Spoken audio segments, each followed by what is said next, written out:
Well, I'm currently in the town of Juarez. I'm about to go out on a multi-day trip into the mountains. I'm taking 8 days of food. I'm not exactly sure if it's going to take 8 days or not, but that's all the food I'm taking. And while I'm out in the mountains, I plan to answer all of your questions and also do maybe a little bit of vlogging while I'm out to show you some of the nice scenery. So here is the Q&A on the Mayo circuit.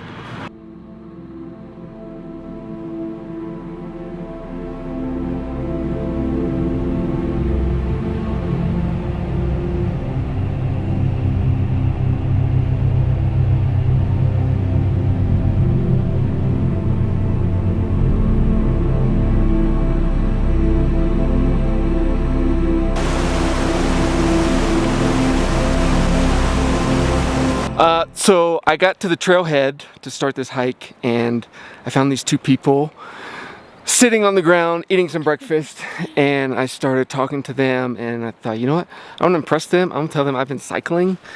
And then they said, oh, us too. I said, really? You are? Oh. Yeah. And they said they had started in Cartagena, Colombia, which is where I started in South America. And they're traveling to Ushuaia, which is where I'm traveling. And yeah, we've just been like comparing, I guess, notes. And what's crazy is it seems like we've almost taken the exact same roads from Cartagena all the way to here. And we've been within, I don't know, maybe a couple weeks to maybe just like 2 or 3 days of each other for the last 5 months. Yeah. And it's just been really crazy to just like, I don't know, be able to share these stories, and they understand exactly where I've been and know what I've been through. And so it's been really nice getting to hike with them, even though it's been kind of miserable, but yeah, the company has been nice. We've had a lot of rain, but yeah, I guess we've been through worse. Yeah. So anyways, this is Yvette, and Matthias is coming. He's back there somewhere. But yeah, and then we met another group of French hikers that I met the night before I started, who are also cycling to Ushuaia. So apparently if you want to get a group together to go to Ushuaia, just start hiking in the mountains. And apparently all cyclists were hiking in the mountains. Yeah, it's just the place to be right now. But anyways, it was cool. Yeah.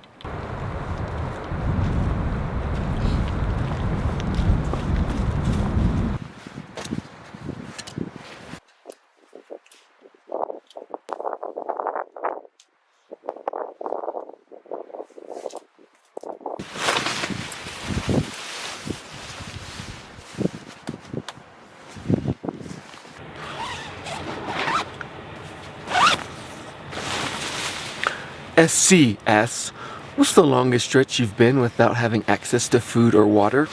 That would be the Dalton Highway from day 1 in Alaska. From Prudhoe Bay to Fairbanks was 500 miles, 800 kilometers. There was one restaurant kind of in the middle, but other than that, I had to carry 12 days of food, and there was nothing in between. And so, and I have not come across any other stretch that has been that remote, nor do I think I will come across any other stretch that remote. So yeah, day 1 was by far the longest I went without having access to food or other supplies. Thanks. Ellis asks, what's been your favorite place to be and any regrets you have? Love the content. Well, thank you. My favorite place to be is someplace like this, just out in the mountains, someplace with pretty scenery. There's fresh air, there's a waterfall right there. I love being in places like this, but I would say if I had to pick a specific place, it would be Alaska. It's been my favorite place that I have traveled through, and I just loved the scenery there and the wildlife, and just everything about it I thought was amazing. Any regrets I have some regrets about some route choices I've picked. There's been several times when I've chosen to take a shortcut that did not save any time or distance or effort, and in fact made things much longer and harder than they should have been. That's happened quite a few times.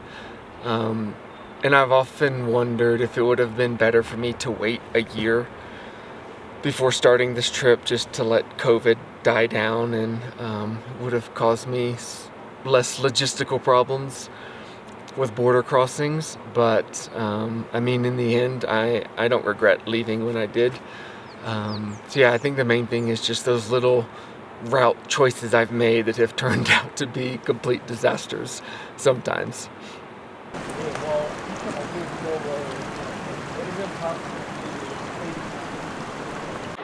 Georgia asks, what are ways you hope to relieve aches and pains from cycling hours and hours on end? First of all, Georgia, great name, great state. Thanks for your question.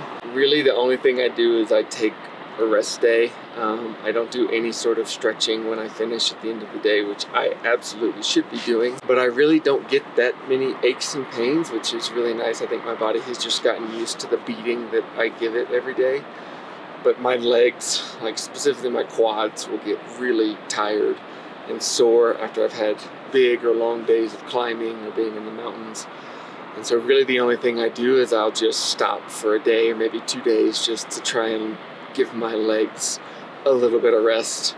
But that's really it. I don't have any sort of routine I do before or after a ride to try and help my muscles recover or be less sore.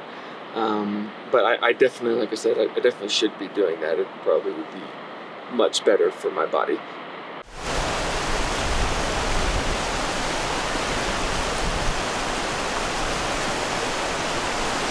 So the main reason I wanted to do this hike was because I really wanted to see this mountain called Mayo.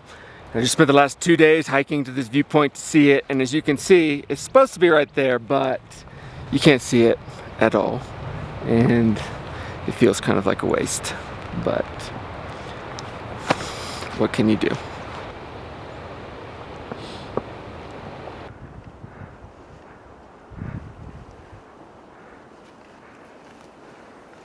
Well, it is about 4:30 in the afternoon.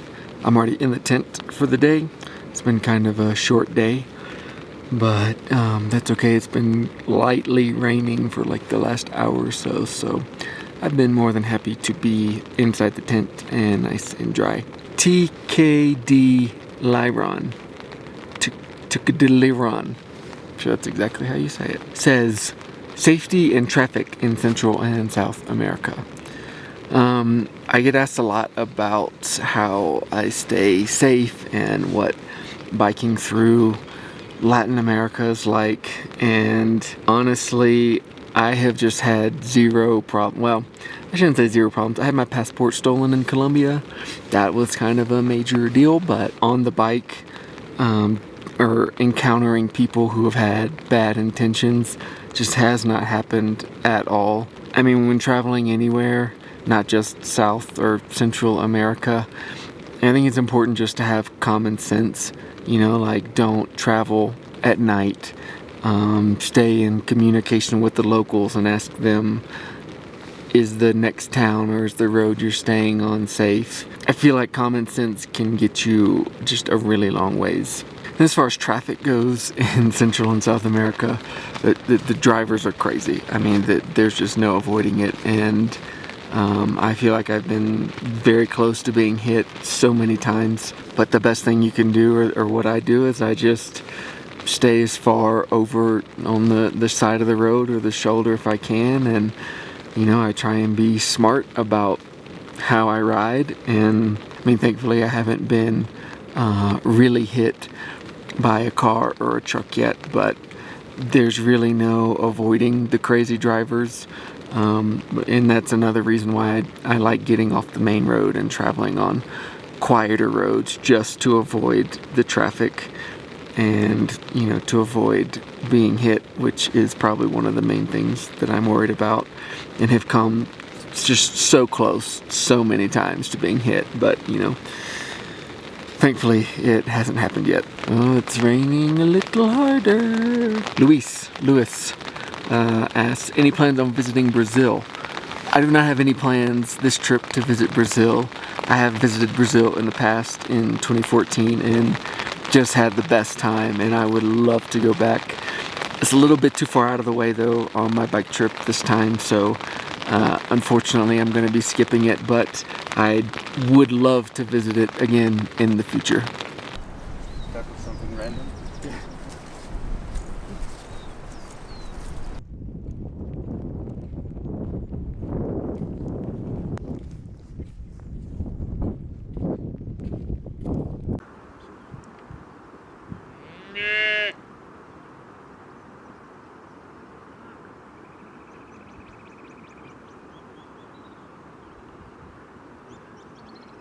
You know, is it really worth it?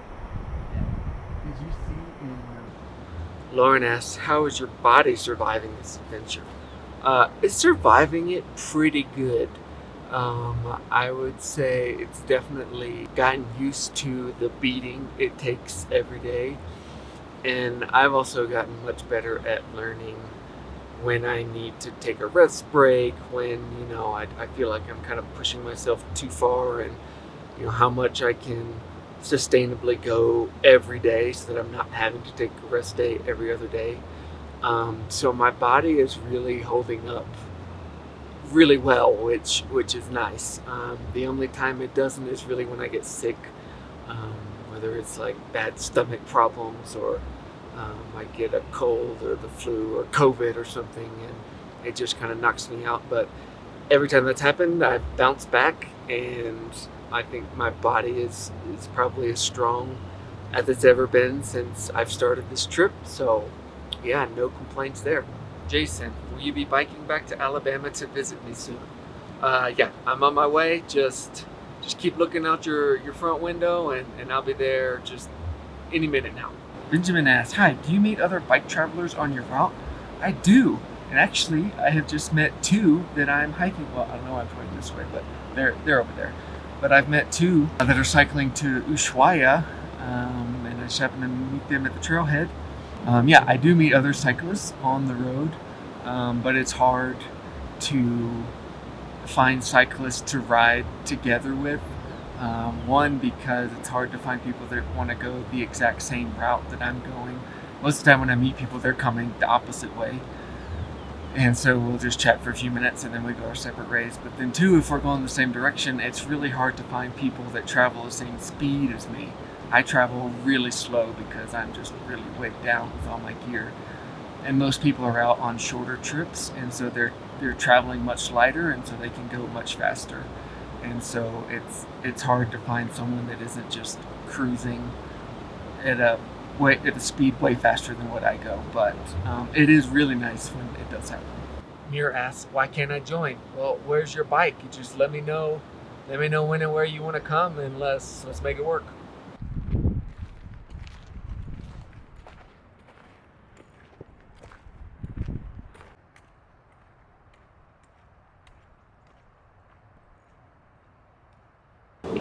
Whoa, look at this thing.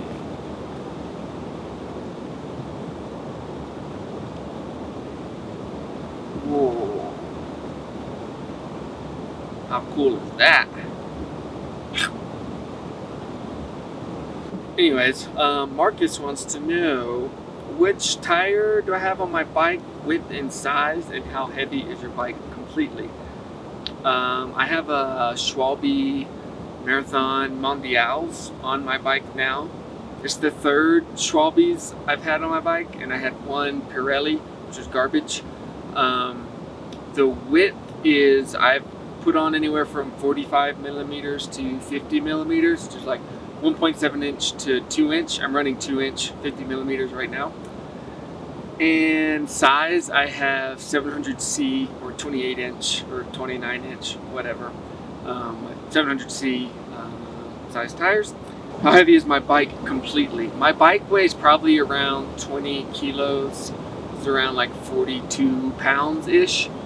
And then with my gear, it bumps up to, I would say, 120, 130 pounds, maybe a little more depending on how much food I have, which is like around the neighborhood of 60 to 70 kilos plus me.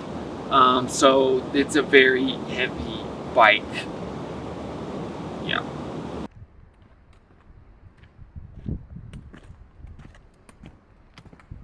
Issa asks, does Wilson still exist? Yes, Wilson still exists, or Max, what did I call him? Max Bob the Wax Blob. Yeah, he's alive and well. He is actually at my parents' house. So yeah, he is safe and sound and thriving.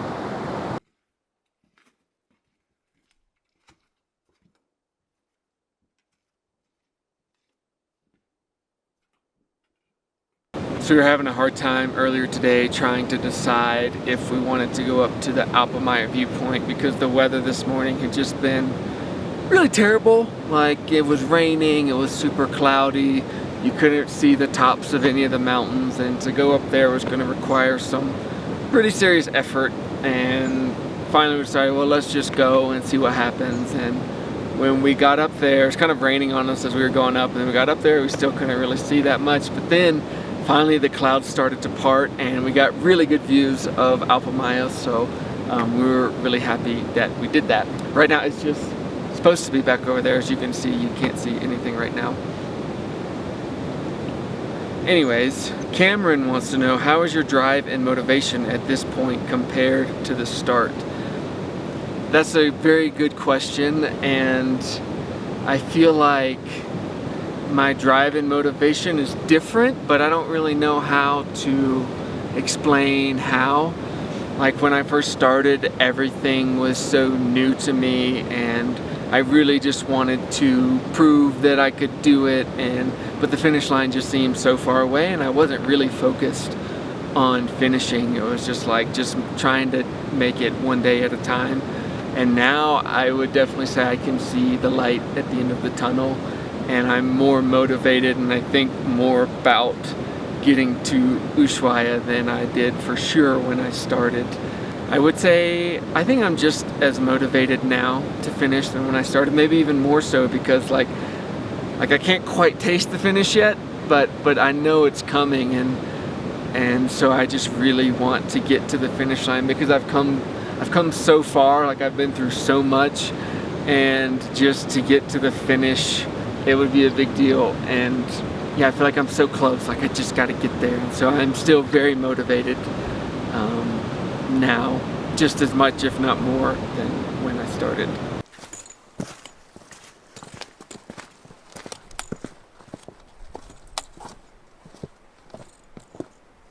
Enrique asked, have you enjoyed the Peruvian food? I have, but not as much as probably I would have wanted to. I've talked to a lot of people who are like, Peruvian food is the best cuisine in the entire world, and I've had some good ceviche. I tried cuy, which is guinea pig, but I've really just been traveling through these really small villages where if you go to eat at a restaurant, you're just getting like rice and maybe some chicken and like a salad, just more simple stuff. I haven't spent much time in bigger cities that have restaurants that have good food, and most of the time I have been eating, I've just been out on the road, and it's like what I cook when I'm camping, just like pasta or, you know, peanut butter and jelly tortillas. So I haven't experienced the Peruvian food as much as I've wanted to, but what I have had has been good.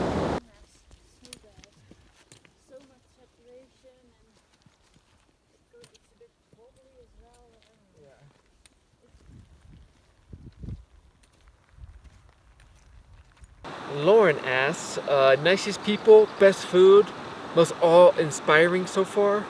Nicest people, that's impossible to answer. I mean, I would just say everybody from Alaska all the way to where I'm at here in Peru has been so nice. I mean, every single country that I visited, even El Salvador, and I don't say even El Salvador because it has this reputation of being a dangerous place.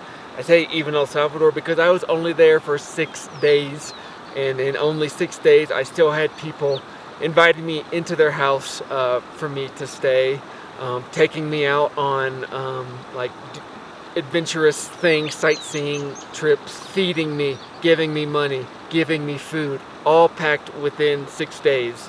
And but that's also happened in every other country that I've been in. No matter if you think it's the most dangerous country or the poorest country or whatever, I've just met, everyone has just been so nice, and I don't think I could pick one country to say, yeah, they have the nicest people. It's been all of them. Oh, what best food? Oh, Mexico for sure. That one's not even close. Like Mexico, just every region I went to, every city I went to, just the food was so good, and no other places even come close, to be honest. Most awe-inspiring. Ooh, awe-inspiring.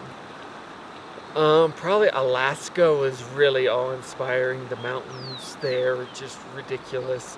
But also in Canada, like the Canadian Rockies, and then as well as the mountains in the Yukon are just absurd.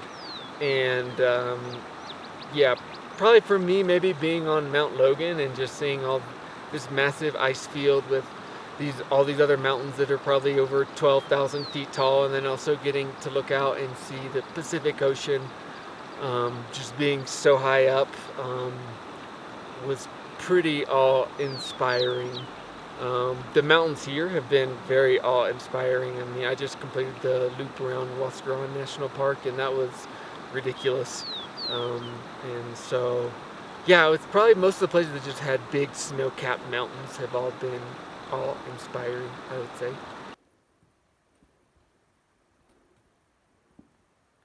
Daniel asks, what's the most challenging aspect of this trip so far? It's probably when I'm sick, because that is just the worst, to be by yourself traveling. I've been really lucky in that every time I've been sick, well, almost every time, I've been either in a hotel or staying with somebody, and I've had a bed and a toilet, and that's been really nice. But just recently I did get sick while I was camping, and it was miserable. And it's hard when you have a fever and body aches and you just feel like you're on your deathbed and you're in a tent in the middle of nowhere, and you can't go to a pharmacy, and you don't have the medicine to take, and you don't have a warm bed to sleep in or somebody to check in on you. It's hard. Those are for sure the worst days. But there's nothing you can do besides just deal with it and get through it. And every time I've gotten sick, I've gotten better. And so I think you just try and, convince yourself that this is gonna pass and you're gonna be better and you'll be back to enjoying life again, and you just gotta kind of grit your teeth and get through it. But yeah, being sick is the worst. You can enjoy this giant wet cow patty for this question. Jeffrey asks, what bike model do you have, and if you were to start over, would you choose another bike? I have a Patria Ranger. Patria is this really small bike company from Germany. Would I choose another bike? Absolutely not. I love my bike. It has been the best. I have had zero major problems with it, zero problems with the frame.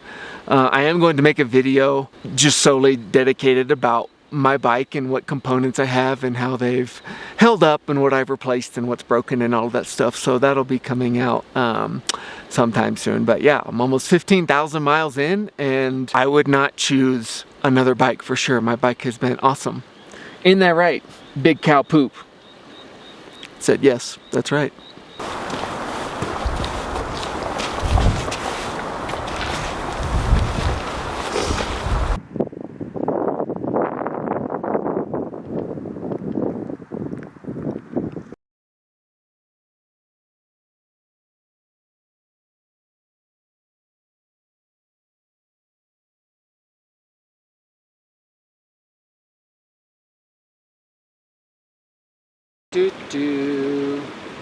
Tim asks, how many times have you lost your keys so far? Well, Tim, I can't count that high. I did recently get like a hairband scrunchy thing that you put on your hair, but I keep it around my wrist, and I tied my keys to that, so whenever I took my keys with me, they were just around my wrist, and that worked really well. The number of times I've lost my keys since I started using that is 0, but it just broke, so probably gonna be losing my keys a lot more, unfortunately. How's this for a toilet?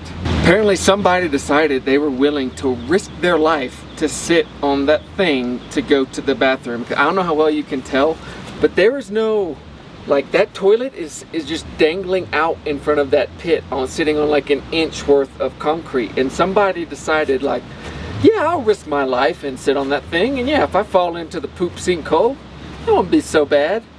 Not even one person. I mean, like, looking at the evidence, it looks like multiple people have decided they wanted to risk their lives sitting on that thing. You could not pay me to sit on that. Anyways, Katie asks, what percentage of the trip are you done with? I think I'm done with about 75%, which is crazy to think about. And it looks like that person was done digesting about 75% of their last meal. Nice.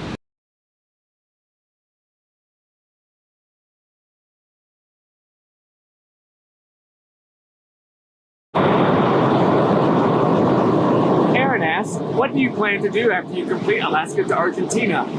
It's a great question, Aaron. I'm still trying to figure that out. It's probably going to involve something where I can make money, because I'm going to need some money. But if you have any ideas, let me know.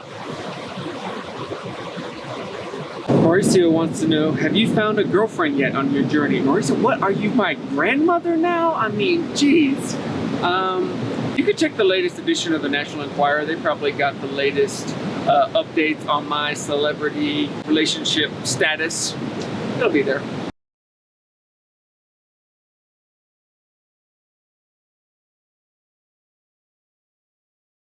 All right, so I got a question from Gurpreet, who wrote me a pretty long message in question, but I'll read it out.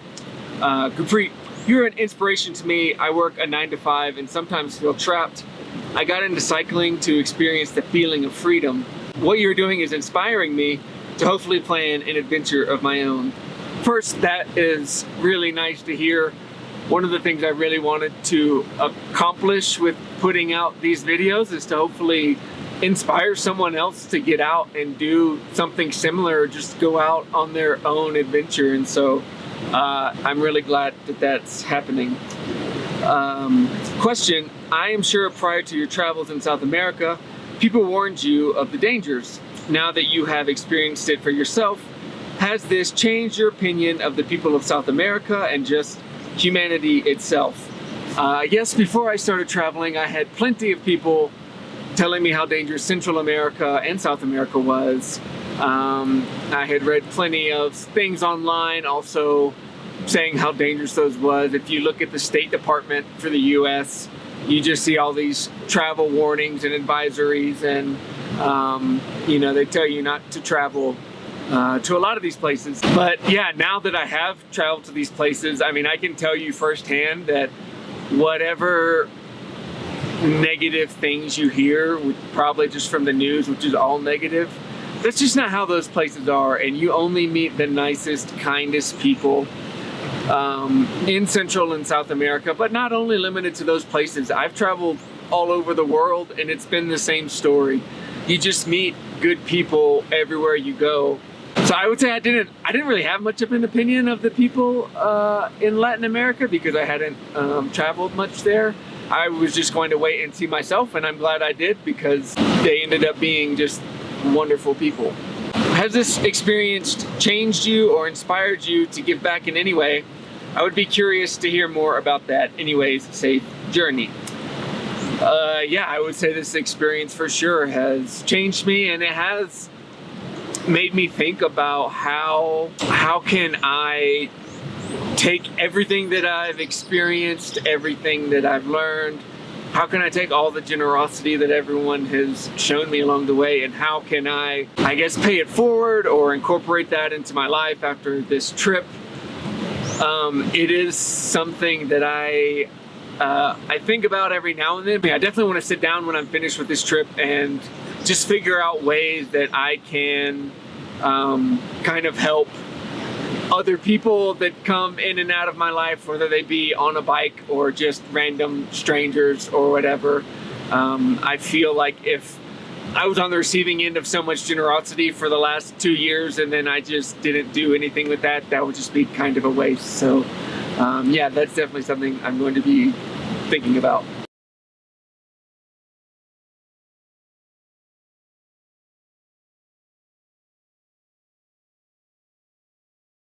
So it's just after 7 in the morning on day 4, and surprise, it's raining again for the 4th day in a row.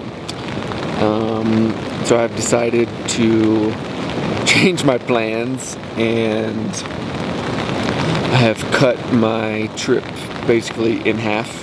Instead of doing an 8-day loop, I'm just doing a 4-day half of the loop. Because the weather's just been so bad. It's been so nasty every day. And I personally, I know I'm a little weird about this, but I personally don't enjoy hiking in the rain. The main point for me doing this loop was there were just certain mountains I wanted to see. And if I can't even see them, it's very pointless to be out here doing this. So I am quitting today and kind of happy about it, to be honest. So in addition to the wonderful rain that's been happening every day, this trip has also been going really well for me because on day one, I lost my headphones somehow. They were in my pocket and then they weren't in my pocket. And then I think it's day 2, I lost one of my gloves. No idea where it went. It's possible it's in my backpack somewhere, but I've looked multiple times and haven't found it. So that's really nice. Down one glove.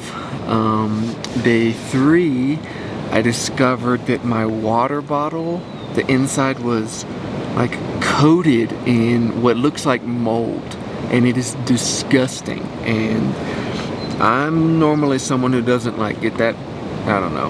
I'm not like a germaphobe, and I can tolerate a lot of dirt and grime and stuff, but this was gross.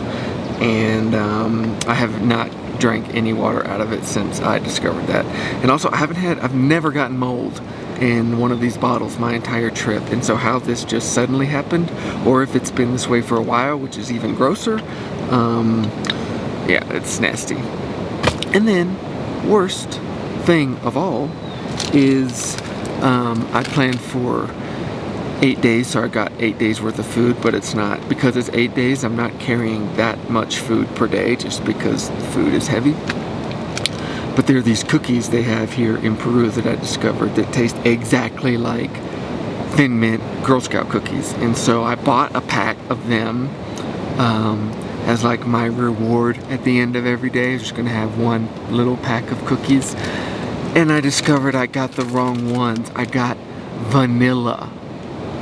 Disgusting.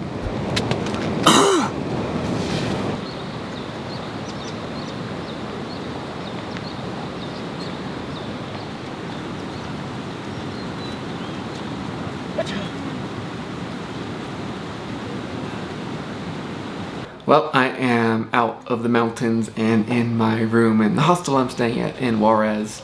I cut my trip short by about 4 days or so, and I didn't quite get to finish answering all of your questions, so I'm just going to answer them in this boring setting here. Sorry.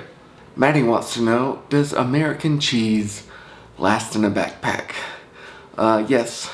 American cheese lasts indefinitely in a backpack. You can leave it unrefrigerated for as long as you want and it never goes bad. So on your next hiking trip, just take all the cheese with you that you want and you definitely will not have any stomach problems. Guaranteed.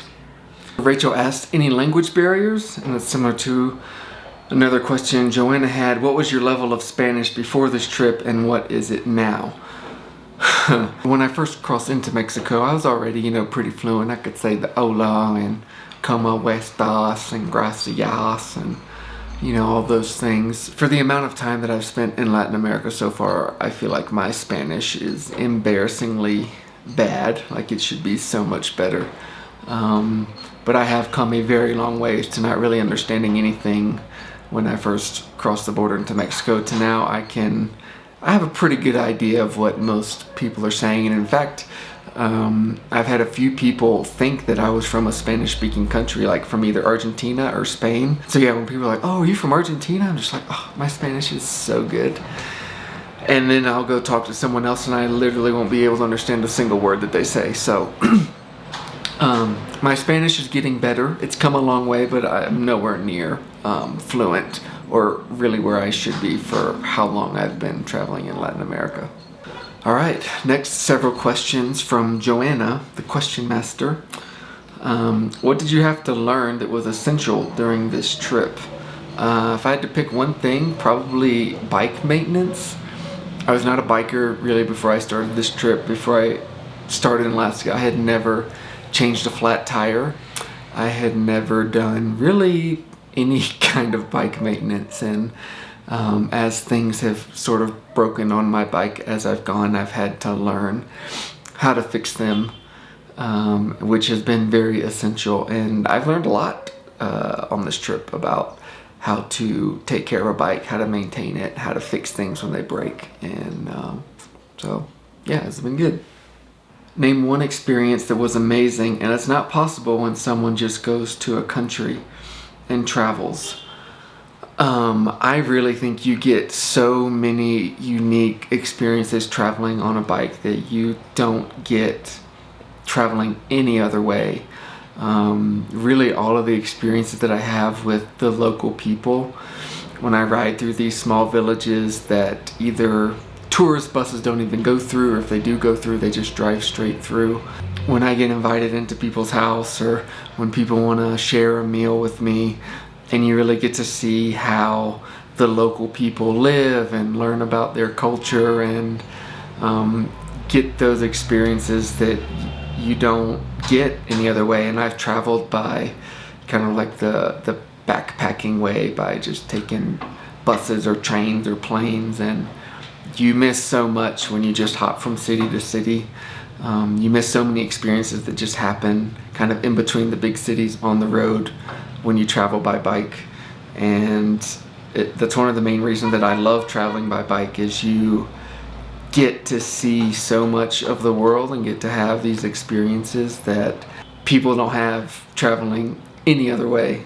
Worst thing that has happened to you so far on this trip? I would say either getting my passport stolen, or when the ants attacked me, or when I had to turn around on Mount Logan. Those were all times I was not happy. Yeah, one of those three probably was really terrible times. Could you live in any of the countries you have passed through, and if so, which one? Yeah, definitely. I think I could live in Canada, but it'd have to be in the mountainous, in the Rockies, like in Alberta, British Columbia, Yukon, somewhere in that area. I could for sure live in Mexico. I would love to live in Mexico. And I think I could live in Colombia. Maybe a country or two in Central America, but yeah, for sure Mexico and Colombia, like no question. I think I would really enjoy living there. All right, so I think that is all of the questions. I think that is the most amount of questions I've gotten doing a Q&A so far. So thanks for sending in a question if you had one. It's also the first time I've been able to ask on YouTube. And yeah, I really enjoy getting to answer all these questions. And I like that people are curious and want to know more about my trip. And so I hope this has been insightful. And if you want to have a question answered in the future, I do this every now and then, so stay tuned either on YouTube or on Instagram. That's normally where I post, trying to gather questions. Also, special thanks to Yvette and Matthias for all of the footage they provided. Pretty much everything you saw that wasn't me just blabbing was provided by them. All of the drone shots, all of the shots of us hiking. And for once, it was nice, not for me, not to be the one having to film everything. But they have their own YouTube channel, which you should go check out. I'll post a link in the description to their channel. They're gonna make a video, a much nicer video about this hike, and then also future bike videos about their trip that hopefully I'll be making a cameo on. So yeah, I'll post a link. Go check out their channel, support them. I'll post the normal stuff that I normally post in the description of this video also, that you can check out. And yeah, that is it. Okay, bye.